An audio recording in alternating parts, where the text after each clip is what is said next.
Bismillahirrahmanirrahim. Allah subhanahu wa ta'ala berfirman di dalam Al-Quran, Ya ayyuhalladzina amanu zukuru zikran katsira la'allakum tuflihun. Hai orang-orang yang beriman, berzikirlah kamu kepada Allah. Mudah-mudahan kamu menjadi orang yang dicintai Allah. Kamu menjadi orang yang beruntung. Zikir itu merupakan kendaraan kita untuk menuju ke hadrat. Zikir itu mendapatkan mazkurah ataupun mendapatkan yang dizikir. Dengan kata lain, zikir itu wujudal mazkurah, mendapatkan yang dizikir. Supaya kita dapat mengingat Allah. Zikir itu merupakan sultan Allah di bumi dan di langit ini. Zikir seharusnya tidak teringat yang lain, hanya Allah semata. Orang yang berzikir demikian itu, batinnya hadap kepada Allah. Ketika mengingat Allah, tidak teringat yang lain, yang ada hanya Allah. Orang yang demikian itu, apa yang dicita-citakan dan apa yang akan dilakukan dibantu oleh Allah subhanahu wa ta'ala. Karena dia dekat dengan Allah subhanahu wa ta'ala. Zikir yang namanya tidak teringat yang lain, hanya Allah semata, itu namanya zikir ma'al hudur.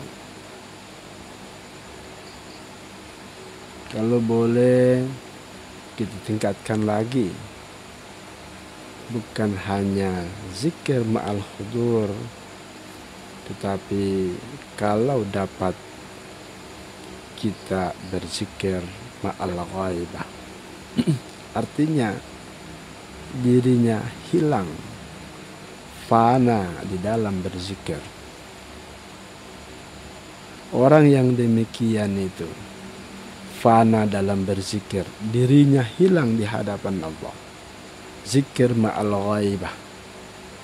Orang yang demikian itu sebelum dia berkeinginan, itu telah dipersiapkan oleh Allah subhanahu wa ta'ala. Zikir ini, untuk apa kita berzikir? Karena zikir itu untuk menerbangkan kemauan kita supaya kita sampai kepada Allah subhanahu wa ta'ala. Gunanya zikir itu untuk kita kembali kepada Allah. Gunanya zikir itu supaya kita ada di hadapan Allah. Kemauan kita, kasat kita hanya kepada Dia semata. Yang demikian itu zikir yang hanya ada Allah, teringat hanya Allah. Dia sampai kepada Allah subhanahu wa ta'ala, karena dia telah menerbangkan kemauannya, telah menguatkan kasatnya untuk dia sampai kepada Allah. Kasat kita untuk kita sampai pada Allah, sampai pada hadratnya Allah. Hadrat Allah berarti hanya ada Dia. Dia yang memiliki perbuatan, Dia yang memiliki sifat.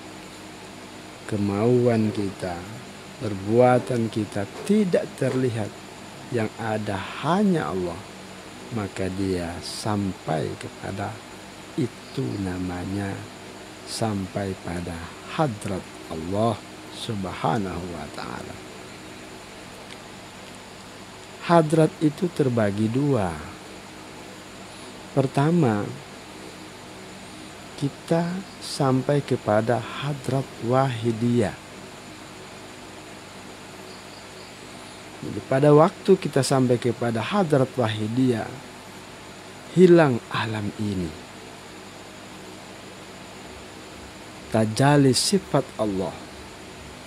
Kita kembali kepada asal, kepada a'yan sabita. Jadi sampai pada hadrat wahidiyah berarti hilang alam ini. Orang yang berzikir sampai kepada hadrat wahidiyah, maka waktu itu tidak terlihat alam ini. Tajalli sifat Allah, nyata kasih sayang Allah, nyata perbuatan Allah. Berarti kita kembali kepada asal. Kepada apa? Kepada a'yan sabita. Dengan makna bahwa perbuatan kita, kemauan kita itu semua dari Allah. Semua telah ditetapkan oleh Allah. Semua ditentukan oleh Allah Subhanahu wa ta'ala. Sebelum kita diciptakan oleh Allah, kita ada di dalam ilmunya Allah.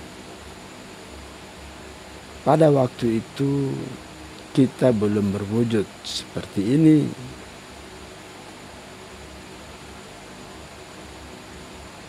Karena kita ada di dalam ilmunya Allah,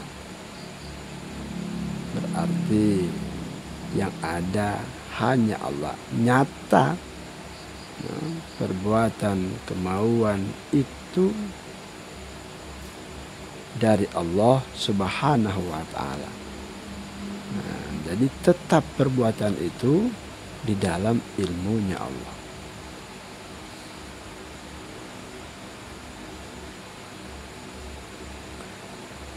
Jadi kita sebelum berwujud seperti ini,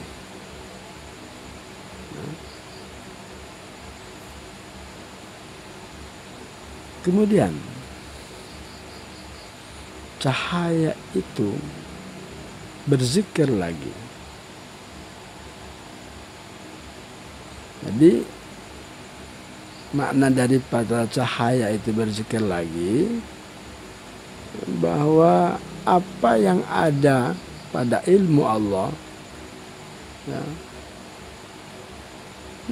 dia kembali kepada Allah. Berarti tidak ada, yang ada hanya Allah. Hilang wujud diri, hilang ananiyah diri. Nah, maka ketika itu berarti kita sudah sampai pada hadrat ahadit. Nah, jadi apa itu hadrat ahadit? Apa hadrat ahadit?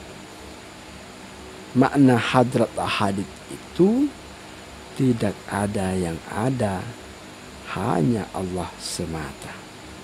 Baik zahirnya maupun batinnya tidak ada.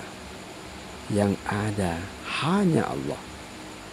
Maka demikian, lepaslah kita dari syirik yang tersembunyi, yakni syirik khafih. Kalau kita faham syirik yang tersembunyi ini, artinya tajalli sifat sehingga hilang alam, tajalli zat hingga hilang anania, maka demikian terlepaslah kita dari syirik khafih. Tidak terlihat diri dan tidak terlihat sifat, yang ada hanya Allah Subhanahu wa ta'ala. Orang-orang yang terlepas daripada syirik khafih, Dia merdeka dari alam. Dia merdeka dari perbudakan makhluk. Dia dapat bersama Allah. Kalau kita tidak belajar tentang hakikat, tidak paham pada hakikat, maka keimanan ini dicampuri oleh kenifakan. Maknanya orang yang tidak memahami hakikat, orang yang tidak belajar hakikat, ragu-ragu dia terhadap keberadaan Allah. Padahal dia yakin bahwa Allah itu dekat dengan kita. Allah itu yang mengatur kehidupan kita. Ya, kita hanya mengingat Allah, itu sudah cukup. Untuk apa? Untuk memperbaiki kehidupan ini. Ya, jadi jangan kosongkan hatimu. Selalu mengingat Allah supaya kita selalu dekat dengan Allah. Wallahu musta'an.